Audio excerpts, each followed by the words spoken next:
በስመ አብ ወወልድ ወመንፈስ ቅዱስ አሐዱ አምላክ አሜን። ክርስቶስ ተንሥአ እሙታን በዐቢይ ኃይል ወሥልጣን አሰሮ ለሰይጣን አግዓዞ ለአዳም ሰላም ይእዜሰ ኮነ ፍስሐ ወሰላም። በእውነት ጌታ ተነስቷል። የተከበራችሁ የተወደዳችሁ የእግዚአብሔር ቤተሰቦች የእናታችን የእመቤታችን የቅድስተ ቅዱሳን የንጽሕተ ንጹሐን የድንግል ማርያም የቃል ኪዳን ልጆች እንደምን ሰነበታችሁ? እንደምን አደራችሁ? እንደምን አረፈዳችሁ? ልዑል እግዚአብሔር የአባቶቻችን አምላክ ፈጣሪያችን ስሙ ለዘላለሙ የተመሰገነ ይሁን። በድጋሚ እንኳን ለጌታችን ለመድኃኒታችን ለኢየሱስ ክርስቶስ ብርሃነ ትንሣኤው በሰላም በጤና በሕይወት ጠብቆ አደረሳችሁ አደረሰን። ከትንሣኤ ጀምሮ እንግዲህ እስከ ዳግማዊ ትንሣኤ ያሉት ዕለታት ስያሜ ያላቸው ብለናል። ሰኞ ትናንት ማዕዶት ብለናል። ትንሣኤ ያው ትንሣኤ ነው። ሞትን ድል አድርጎ የተነሳበት ዕለት የሚታሰበው ነው። ሰኞ ደግሞ ማዕዶት። ማዕዶት ማለት መሻገር ብለናል። እንግዲህ መሻገር ስንል ከሞት ወደ ሕይወት፣ ከሐሳር ወደ ክብር፣ ከጉስቁልና ወደ ልዕልና፣ ከሲኦል ወደ ገነት መሻገር ማለት ነው። ያን አይተናል። ዛሬ ደግሞ ቶማስ ይባላል። ሐዋርያው ቅዱስ ቶማስ እንግዲህ በትንሣኤ በሦስተኛው ቀን የሚታሰብበት ዕለት ነው።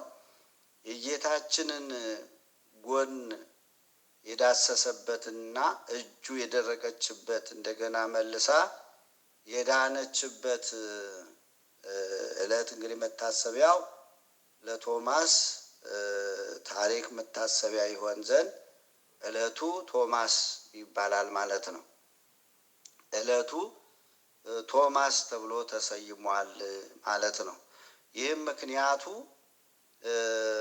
የጌታችንን የኢየሱስ ክርስቶስን ጎኑን በእጁ ዳሶ ነበር።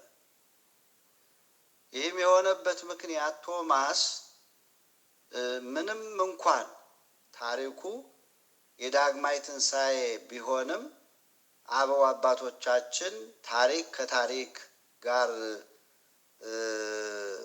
እንዳይደራረብ ብለው ይህን ዕለት ቶማስ ብለውታል ማለት ነው። ቶማስ ማለት ፀሐይ ማለት ነው። ስያሜው ስሙ ቶማስ ማለት ፀሐይ ማለት ነው። የቀድሞ ስሙ ድዲሞስ የሚል ነበር። ድዲሞስ ማለት ጨለማ ማለት ነው። ቁጥሩ ከ12 ሐዋርያት ነው። ቅዱስ ቶማስ በማቴዎስ ወንጌል ከሐዋርያት ጋር ሲመረጥ እንግዲህ ሐዋርያትን ሲመርጣቸው ሲሾማቸው አብሮ የተሾመ ስሙም በዚህ ቀን በዚህ የተለወጠ ነው። የማቴዎስ ወንጌል ምዕራፍ 10 ከቁጥር 1 ጀምሮ ታሪካቸውን እናገኛለን። ቶማስ ጌታችን መድኃኒታችን ኢየሱስ ክርስቶስ ሞትን ድል አድርጎ በተነሳ ጊዜ ሐዋርያት ወንድሞቹ ጋር አልነበረም። የትንሣኤ ዕለት ሞትን ድል አድርጎ ሲነሳ እሱ አልነበረም ማለት ነው። አልነበረም።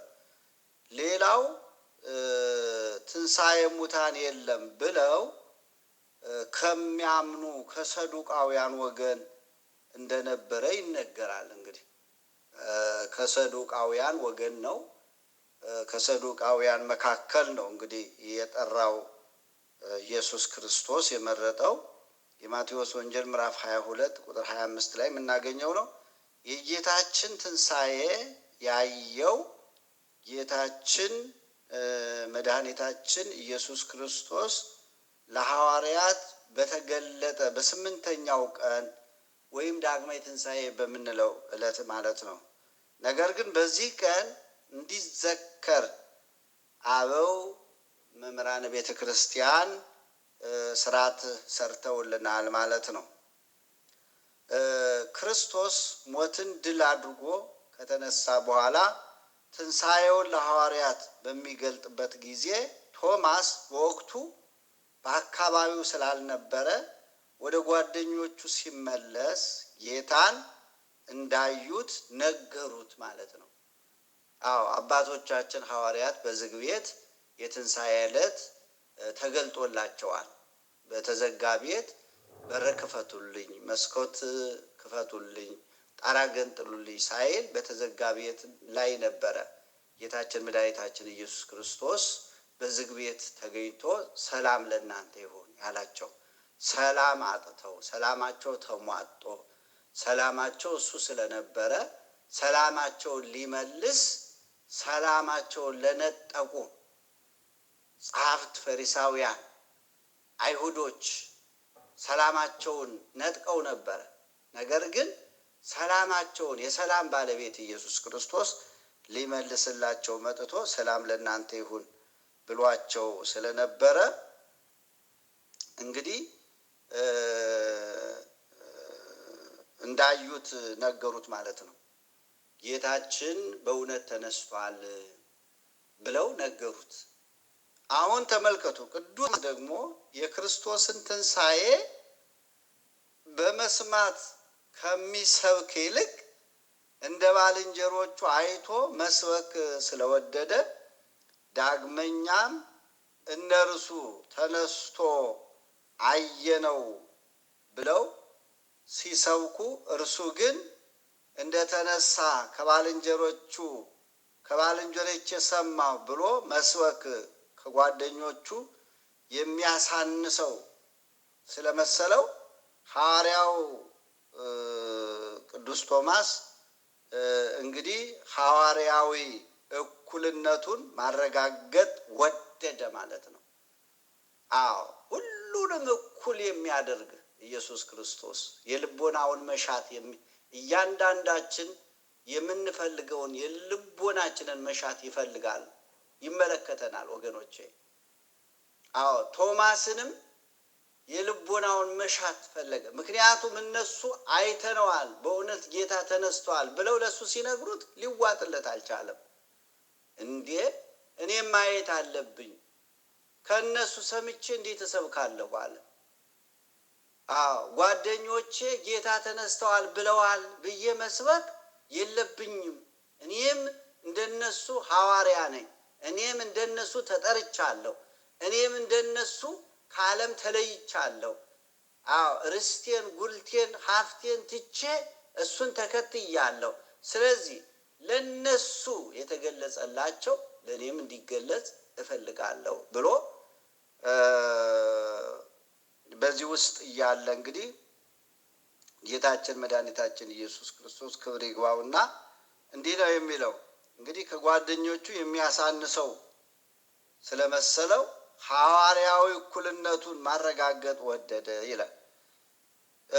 በሌላ በኩል ደግሞ በሌላ መልኩ ትንሣኤ ሙታን የለም ከሚሉ ከሰዱቃውያን ወገን ነበርና ይህ ከልጅነቱ ጀምሮ ያደገበት አእምሯዊ ጥያቄ ሕሊናውን ስለተፈታተነው ትንሣኤ ሙታን እንዳለ ለማረጋገጥ የተወጋ ጎኑን፣ የተቸነከረ እጁን እግሩን ካላየው አላምንም አለ።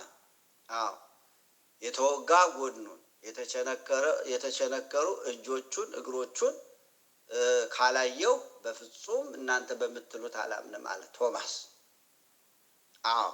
አላምንም አለ። ጌታችን ኢየሱስ ክርስቶስም ቶማስን ጣትህን ወደ እኔ አምጣና በጎኔ አግባው፣ ነገር ግን ያመንክ እንጂ ያላመንክ አትሁን አለው። ቶማስም እጆቹን ከጌታ ጎን ሲያስገባ ገቦ መለኮትን የመለኮትን ጎን ማለት ነው የዳሰሱ የቶማስ እጆች ከእሳት እንደገባ ጅማት ተኮማተሩ። በዚህ ጊዜ ቶማስ ጌታዬ አምላኬም ብሎ መሰከረለት ማለት ነው። ጌታዬ አምላኬ ብሎ መሰከረለት። እንደ ሰውነቱ ጌታዬ አለ፣ እንደ አምላክነቱ አምላኬ ብሎ ጌትነቱንና አምላክነቱን ባስተባበረ መልኩ መስክሯል ማለት ነው። ክብር ምስጋና ይግባው። ሊቁ የቤተ ክርስቲያናችን ሊቅ ቅዱስ ያሬድም እንዲህ ብሎ ይመሰክራል። የቶማስን ምስክርነት እንዲህ ይላል፣ ከወንጌሉ ጋር አያይዞ ማለት ነው። ቶማስ አሐዱ ማርዳይሁ ይቤ እያምን አንሰ አመም እወደይኩ እዴ ውስተ ገቦሁ ወአጻብዔ ውስተ ቅንዋቲሁ ወይቤሎ ኢየሱስ እመን ብየ ወይትናፍቅ ከመ አነ ውእቱ ይላል። ወይቤ ቶማስ እግዚእ ወአምላኬ፣ ከደቀ መዛሙርቱ አንዱ ቶማስ እጄን ወደ ጎኑ ጣቶቼንም ወደ ቅንዋቱ ካላስገባሁ አላምንም አለ። ኢየሱስም እኔ እንደሆንኩ እመንብኝ እንጂ አትጠራጠር አለው። ቶማስም ጌታዬ አምላኬ አለ ሲል ይመሰክራል። የቤተ ክርስቲያናችን ሊቅ ቅዱስ ያሬድ ማለት ነው። ኢየሱስም ይላል ስላየኸኝ አምነሃል፣ ሳያዩ የሚያምኑብኝ ብፁዓን ናቸው ብሎ ወይም ተብሎ እንደተጻፈ ቶማስ በእጁ ዳሶ የጌታን ፍቅር ተገንዝቦ ትንሣኤውን የማመኑን ነገር ቅዱስ ያሬድ መሰከረ ማለት ነው። ከተነሳም በኋላ እንዲህ ይላል፣ ማመኑን እንዲህ ይላል፣ እምድኅረ ተንሣ ወአንሣ ሙታነ ተናገሮሙ ኢየሱስ ለአርዳኢሁ ወይቤሎ ለቶማስ እመን ብየ ወይቤ ቶማስ እግዚእ ወአምላኬ።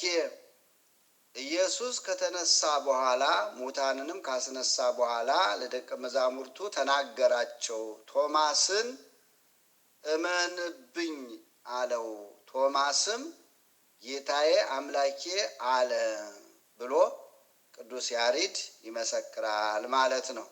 ስለዚህ ቶማስ ጥንተ ሰዱቃዊ ስለነበረ በክርስቶስ አምላክነት ማመኑን ይመሰክራል ማለት ነው። ዳግመኛም ጌታችን ለሁሉም ደቀ መዛሙርት የተቸነከሩትን እጆቹን የተወጋውን ጎኑን እንዳሳያቸው ሊቁ ቅዱስ ያሬድ አራዮሙ እደዊሁ ወገሪሁ ወተፈሱ አርዳይሁ ሶበርይዎ ለእግዚእነ እምድኅረ ተንሥአ እሙታን። ከሙታን ከተነሳ በኋላ ጌታችንን ባዩት ጊዜ ደቀ መዛሙርቱ ተደሰቱ፣ እጆቹንና እግሮቹን አሳያቸው ይላል ቅዱስ ያሬድ። ክብር ምስጋና ይግባው። ዳግመኛም እንዲህ ይላል፣ ለአንዱም ለየብቻ ራሱን ገልጦላቸዋል። ባሕረ ጥበባት ቅዱስ ያሬድም ሲዘምር አርአየ ስርዓተ ለአርዳኢሁ እምድኅረ ተንሥአ እሙታን አርአዮ ለቶማስ ርግዘተ ገቦሁ ወለእንድርያስ ቅንዋተ እደዊሁ ሲወለ ወሪዶ ኃይሎ ከይዶ ምህርካሁ ለሰይጣን አስተጋብኦሙ ለዝርዋን በአብይ ኃይል ወስልጣን ውእቱ ቤዛ ብዙኃን። ከሙታን ከተነሳ በኋላ ለደቀ መዛሙርቱ አሳየ። ለቶማስ የተወጋ ጎኑን አሳየው፣ ለእንድርያስም የእጆቹን ቅንዋት አሳየው። ወደ ሲኦል ወርዶ በኃይሉ የሰይጣን ምርኮ ወሰደ። የተበተኑትን አሰባሰባቸው። በታላቅ ኃይልና በታላቅ ስልጣን የብዙኃን ቤዛ ነው ይላል ቅዱስ ያሬድ። ክብር ምስጋና ይግባ። እንግዲህ ተመልከቱ፣ ቶማስ ምንድን ነው በጊዜው ስላልነበረ ከሐዋርያት ሰምቼ ፈጣሪን አምላኬን ሐዋርያ አድርጎ ያስከተለኝ የመረጠኝን የእሱን ትንሣኤ እነሱ ነግረውኛል ብዬ አልሰብክም። እኔ ራሴ የተወጋ ጎኑን የተቸነከሩ እጆቹን እግሮቹን ማየት አለብኝ አለ። የሁላችንንም የልቦናችንን መሻት የሚፈልግ እግዚአብሔር ለሱ ተገለጸለት። ቶማስ አለው ያመንክ እንጂ የተጠራጠርክ አትሁን፣ እጅህን አምጣ፣ የተወጋ ጎኔን ዳሰኝ፣ ይኸው የተቸነከሩ እጆቼ እግሮቼ ተመልከታቸው ብሎ የተወጋ ጎኑን አሳየው። እጅህን አምጣና እጅህን ጎኔን ንካው አለው። ምትሃት ነው እንዳይለው ነው፣ እንዲያምን ነው። እና ከዚህ በኋላ እጆቹ ገቦ መለኮትን የነካች እጁን ገና የጌታችንን ጎኑን ሲነካው ጅማት እሳት ላይ እንደገባ ጅማት ኩምትርትር አለጁ። ወይ ጌታዬ አምላኬ ብሎ ምስክርነት ሲሰጥ ደግሞ ተመልሰው እጆቹ እንደነበሩ ሆኑ ማለት ነው። ክብር ምስጋና። ዛሬም ወገኖቼ ካለብን ደዌ ካለብን በሽታ ከጥርጣሬ ወጥተን ካለብን በሽታ ይፈውሰን። ብዙ በሽታ አለብን ወገኖቼ፣ ብዙ ደዌ አለብን፣ ብዙ መከራ አለብን፣ ብዙ ስቃይ አለብን በዚህ ዓለም ስንኖር። መከራ የበዛብን ሰዎች ነን፣ ስቃይ የበዛብን ሰዎች ነን። ወደዚህ ዓለም ስንመጣ ወደ ስቃዩ ዓለም ነው የመጣ ነው ወገኖቼ። ወደ ደስታ አሁን ሰዎች ደስታ ያለ ይመስላቸዋል። በዚህ ምድር ደስታ የለም። ደስታ የለም ወገኖቼ፣ ጊዜያዊ ነው። እና ስለዚህ ዛሬ የተደሰቱ ሰዎች ነገ ያለቅሳሉ። ዛሬ የገፉ ሰዎች ነገም እነሱ ይገፋሉ። ዛሬ የገደሉ ሰዎች ነገ እነሱ ራሳቸው ይሞታሉ። ዛሬ በስልጣን ላይ ሆነው የሚያሰቃዩ ሰዎች ነገም እነሱ ደግሞ ስልጣናቸውን ለቀው ይሰቃያሉ። ደግሞ በዚህ ዓለም ደስታ የለም፣ ሙሉ ደስታ የለም ወገኖቼ። ስለዚህ የእያንዳንዳችንን ልቦና የምንመኘውን የእያንዳንዳችንን ምኞት የሚመለከት የሚፈጽም ኢየሱስ ክርስቶስ እያንዳንዳችሁን መሻት የልባችሁን መሻት ሁሉ ይፈጽምላችሁ። የቶማስን የልቡን መሻት ፈጸመለት ኢየሱስ ክርስቶስ። እሱ ምንድን ነው? አንደኛ እንዲያምን ነው። በቃ ማመን አለበት። ሐዋርያ ነው፣ ሊመሰክር ነው፣ ወደ ዓለም ሊወጣ ነው። ከዚህ በኋላ ቀጥለን ያለውን እንመለከታለን። ከዚህ በኋላ ቶማስ ወደ ሀገረ ስብከት ሊያስተምር ነው የወጣው። ይህን ካየ በኋላ ትንሣኤውን ካየ በኋላ ገቦ መለኮትን ከዳሰሰ በኋላ ምስክርነቱን ካየ በኋላ የተጠራጠርክ አትፍራ፣ አይዞ እመን እንጂ አትጠራጠር ብሎ ጌታችን ከዳሰሰው በኋላ እጁ ከእሳት እንደገባ ጅማት ከተኮማተረና እንደገና ከተፈወሰ በኋላ ወደ ሀገረ ስብከቱ ወደ ህንደኬ ወደ ህንድ ሂዶ ማስተማር ነው የጀመረው። ጥቂት እናያለን። እሱን ደግሞ የቅዱስ ቶማስ ሐዋርያዊ ተጋድሎ እንመልከት። ቅዱሳን ሐዋርያት ወደ ዓለም ሂዱ፣ ለዓለም ሁሉ ወንጌልን ስበኩ፣ የማርቆስ ወንጌል ምዕራፍ 16 ቁጥር 15 ላይ ብሎ ጌታችን መድኃኒታችን የሰጠውን ሽልማት፣ ይህ ነው ሽልማታቸው ሐዋርያት ወደ ዓለም ሂዱ፣ ወንጌልን ለዓለም ስበኩ፣ መከራ ተቀበሉ ነው ሽልማታቸው። መከራ ነው። ሽልማታቸው ይህ ነው። ወደ ዓለም ሂዱ፣ ለዓለም ሁሉ ትንሣኤን፣ እርገቴን፣ ዳግም መምጣቴን፣ መወለዴን፣ መሰደዴን፣ መጾሜን፣ መጠመቄን፣ መከራ መቀበሌን አስተምሩ ነው የተባሉት። እና ቅዱስ ቶማስም ይህንን መልእክት ይህንን ትእዛዝ ተቀብሎ የተሰጠውን ወይም የአምላኩን የመምህሩን የጌታውን የክርስቶስን መመሪያ ተቀብለው ወንጌል ለማስተማር ሁሉም ማለት ነው ተቀብለው ቅዱስ ቶማስም ተቀብሎ ለማስተማር ይሄን ዓለም እጣ በጣ ተከፋፍለው ወይም በተከፋፈሉ ጊዜ ለሐዋርያው ቶማስ ሀገረ ህንደኬ ደርሰዋለች ማለት ነው። ሀገረ ህንደኬ ደርሰዋለች። ህንደኬ ማለት ህንድ ማለት ነው። እርሱም ወደ ሀገረ ስብከቱ ወደ ህንደኬ ሄዶ ሄደ። ለምክንያት ይሁነኝ ብሎ በ30 ብር ተሽጦ ከሉኪያኖስ መስፍን ቤት እያገለገለ ይኖር ነበር። ሉኪያኖስ ማለት የሀገሩ መሪ ነው፣ ንጉስ ነው። ስለዚህ መግቢያ አጣ። ወደዛ ለመግባት በጣም ከባድ ጭንቅ ሆነ። አዎ ዝም ብሎ የሄደ ሰው ሁሉ አይገባም። ስለዚህ ምንድን ነው ሰራተኛ ግንበኛ ሁኖ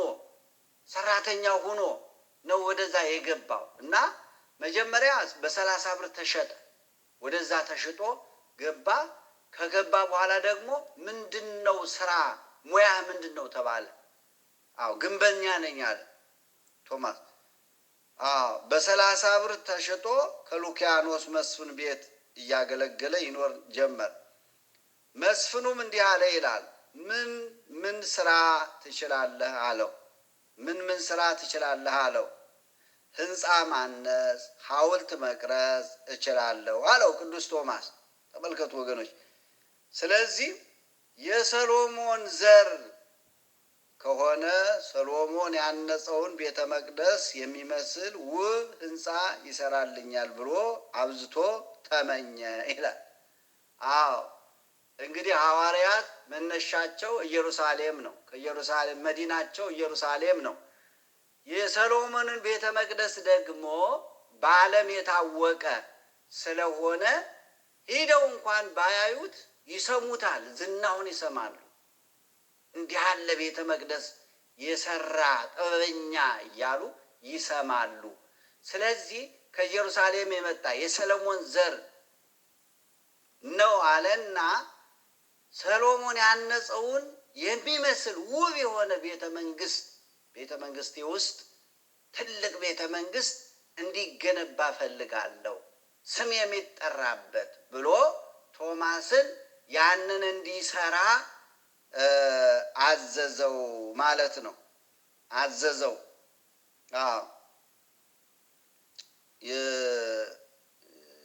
ብሎ አብዝቶ ተመኘ ይላል። እንግዲያውስ አለ ሰርተህ ቆየኝ ብሎ ብዙ ወርቅና ብዙ ብር ሰጥቶት ሄደ። ወደ ሌላ ሀገር ሄደ። እንግዲህ አገራት ከሀገራት ጋር ይገናኛሉ። ወደ አንዱ ሀገር ደግሞ አሜሪካ ሊሆን ይችላል፣ እንግሊዝ ሊሆን ይችላል፣ እንግዲህ አውሮፓ ሊሆን ይችላል፣ እንግዲህ አረብ ሀገርም መካከለኛው ምስራቅም ሊሆን ይችላል። እንግዲህ ንጉስ ስለሆነ ስለዚህ ወደ ሌላ ሀገር ሄደ። ይህንን መመሪያ ሰጥቶ ብዙ ወርቅ ሰጠ፣ ብዙ ብር ሰጠ። የሰሎሞንን ቤተ መቅደስ የሚመስል ውብ የሆነ ዓለም ሁሉ የሚያደንቅበትን ቤተ መቅደስ እንዲሰራ እና ስለዚህ አሁን እግዚአብሔር ወደ እኔ አምጥቷል። እንግዲህ ይህንን እግዚአብሔር የእሱ ፈቃድ ስለሆነ ነው አለ እና ይህን ቤተ መቅደስ የሚመስል እንዲሰራለት ተመኘ። እሱም ብዙ ብርና ብዙ ወርቅ ሰጥቶ ሄደ ማለት ነው። ሐዋርያው ቅዱስ ቶማስ ከመስፍኑ የተቀበለውን ወርቅና ብር ለነዳያን መጸወተው። በጣም የሚገርም ነው። አሁን ግንባታው ይሄ ነው። እንግዲህ ይህንን ለነዳያን መጸወተው። ያንን ወርቅ ብር ሁሉንም እዛሽ አካባቢ ነዳያን ድርሽ ብሎ ማያውቁትን ነዳያንን እየሰበሰበ ይመጸውተው ጀመር። በቃ ገንዘቡን አከፋፈላቸው ለነዳያን ማለት ነው፣ ለድሆች መጸወተው። ነዳያኑንም ነዳያኑን ብቻ አይደለም፣ ነዳያኑንም የሉኪያኖስን ሚስት ከነ ልጆቿ ሳይቀር አስተምሮ አሳምኖ አጥምቆ ጠበቀው ማለት ነው። የመስፍኑን የንጉሱን ሚስት ከነ ልጆቿ አስተምሮ አጥምቆ ጠበቃቸው። ነዳያኑን ደግሞ ሰብስቦ አስተምሮ አጥምቆ ክርስቲያን አድርጎ ጠበቃቸው። ገንዘቡንም ለነሱ አከፋፈላቸው፣ ለሌሉት ለድሆቹ ማለት ነው። ለነዳያኖቹ ጠበቀው እንግዲህ ማለት ነው። መስፍኑ እንግዲህ ከሄደበት ሀገር ረጅም ጊዜ ወስዶ እዛ ቆይቶ መጣ ማለት ነው። መስፍኑ ሉኪያኖስ ወይም ሉኪዮስ ከሄደበት መጣ ይላል። ያነጽከው ሕንፃ ወዴት አለ? እስኪ አሳየኝ አለው። እድሳት የማይፈልግ አደጋ የማያሰጋው በወርቅህና በብርህ ያነጽኩልህ ሕንፃ እነዚህ ናቸው ብሎ አስተምሮ ያጠመቃቸውን ነዳያንን፣ ሚስቱን፣ ልጆቹን አሳየው ቅዱስ ቶማስ። በጣም የሚገርም ታሪክ ነው ወገኖቼ። አሳየው፣ ልጆቹን አሳየው። መስፍኑም ይህ ክፉ ባሪያ አታለለኝ ብሎ እጅ እግሩን አስሮ ቆዳውን አስገፍፎ ቅዱስ ቶማስን ማለት ነው ስልቻ አሰፍቶ በአሸዋ ሞልቶ አሸክሞ ገበያ ለገበያ ሲያዞረው የመስፍኑ ሚስት አይታ በድንጋጤ ወድቃ ሞተች ማለት ነው። ቆዳውን ሙሉውን ገፈፈው የቶማስን። የሐዋርያትን መከራ ተመልከቱ ወገኖች። ሽልማታቸው ይሄ ነው የነሱ። ሙሉውን ቆዳ ሰውነቱን ቆዳውን አወጣ፣ ገፈፈ። በዛ ሽልቻ አድርጎ አሸዋ ሞላ። አሸዋውን ሞልቶ ቶማስን ተሸከማለሁ። ቶማስ ተሸክሞ ገበያ ለገበያ እያዞረ እንዲህ አድርጎ ያሰቃይ ጀመር። እንደገና ከዛ ከተገፈፈው ቆዳ ላይ ሰውነቱን የሚያቃጥሉ ቅባቶቹን ይቀባ ጀመር። ተመልከቱ ክፋታቸው። እነዚህ ጣዖት የሚያመልኩ በድንጋጤ እንግዲህ ሚስቱ ተመለከተችና አይታ በድንጋጤ ሞተች ማለት ነው። በድንጋጤ ወድቃ ሞተች። ሚስቴ የሞተችው በአንተ ምክንያት አይደለምን? ካዳንካት እኔም በአምላክህ አምናለሁ አለው ሉኪያኖስ ማለት ነው። ጌታችን መድኃኒታችን ኢየሱስ ክርስቶስ ቁስሉን እንደ ውሃ አቀዝቅዞለት ካለችበት ሄዶ ስልቻውን ቢያስነካት፣ ያስልቻ አሸዋ የሞላውን ማለት ነው፣ ቆዳውን እኮ ነው። ስልቻውን ወስዶ የሞተችውን ሚስቱን በድኑን ሲያስነካው ተነስታለች ማለት ነው። በዚህም ተአምር ሉኪያኖስ ንጉሱ ማለት ነው አምኖ ተጠምቋል። ከዚህ በኋላ ስልቻውን ተሸክሞ ከቦታ ቦታ እየተዘዋወረ ሙት እያስነሳ ድውይ እየፈወሰ ብዙ አሕዛብን አሳምኖ አጠመቀ ቅዱስ ቶማስ። ክብር ምስጋና ይግባው። ቀንጦፊያ በሚባል ቦታ ሲደርስ አንድ ሽማግሌ 7 ልጆቹን ገለውበት ሲያዝን አግኝቶ ስልቻውን ቢያስነካቸው 7ቱም ልጆቹ አፈፍ ብለው ከሞት ተነስተውለታል። ክብር ምስጋና ይግባው። አሁንም በኢናስም ያሉ ሰዎች የቃሉን ትምህርት ሰምተው የእጁን ታምራት አይተው ከንጉሱ ሚስት ከንግስቲቱ ጀምሮ እስከ ተራ ገባር ድረስ ሁሉም አምነው ተጠምቀዋል ማለት ነው። ክብር ምስጋና ይግባው። ኋላ ግን ካህናተ ጣዖት ጥቅም ቢቀርባቸው ተበሳጭተው በተንኮል ከንጉሱና ከመኳንንቱ ጋር አጣልተው በሰይፍ አንገቱን አሰይፈውታል ማለት ነው። ግንቦት 26 ቀን በሰማዕትነት አርፏል ቅዱስ ቶማስ። ግንቦት 26 ቀን ይህ ታሪክ የምናገኘው ግንቦት 26 ቀን የተጻፈ ስንክሳር ላይ የምናገኘው ታሪክ ነው። ይበቃናል። እንግዲህ ስያሜው ቶማስ የሚል ነው። ሰፊ ታሪክ ነው ያለው። እስከዚህ ድረስ ከተማርን ይበቃናል። የነገውን ስያሜ ደግሞ ነገ እናያለን። ያስተማረን፣ የመከረን፣ የገሰጸን የአባቶቻችን አምላክ ፈጣሪያችን ይክበር ይመስገን። በያላችሁበት ሰላማችሁን ያብዛ። የሀገራችንን ትንሣኤ ያሳየን ወገኖቼ። እናልቅስ፣ እንዘን፣ እንጸልይ። የሀገራችንንም ትንሣኤ ያሳየን። ትንሣኤ ልቦናኛ ምንነሳ፣ ልባችን ይነሳሳ፣ ለፍቅር ይነሳ።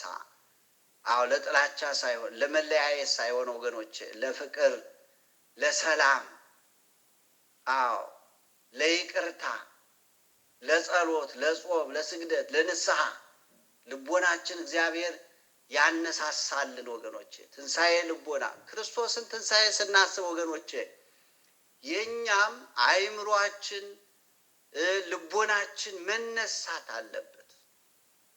አዎ ዛሬ ወገኖቼ ዛሬ በቁም የሞትን ሰዎች እኮ ብዙዎች ነን። ብዙ ሰዎች እኮ በቁም የሞቱ ሰዎች አሉ።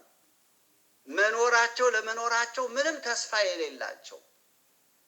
አዎ ሰዎች የሚያሳድዷቸው፣ ሰዎች በቁም የሚገድሏቸው፣ ሰው የሚበላው ካጣ፣ የሚጠጣው ካጣ፣ የሚጠለልበትን ነገር ካጣ፣ አገሬ ነው ብሎ መኖር ተስፋ ከሌለው የቁሙት እኮ ነው።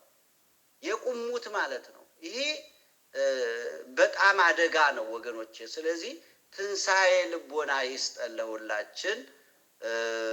አምላካችን መድኃኒታችን ኢየሱስ ክርስቶስ ሁላችንንም ይባርከን ይቀድሰን።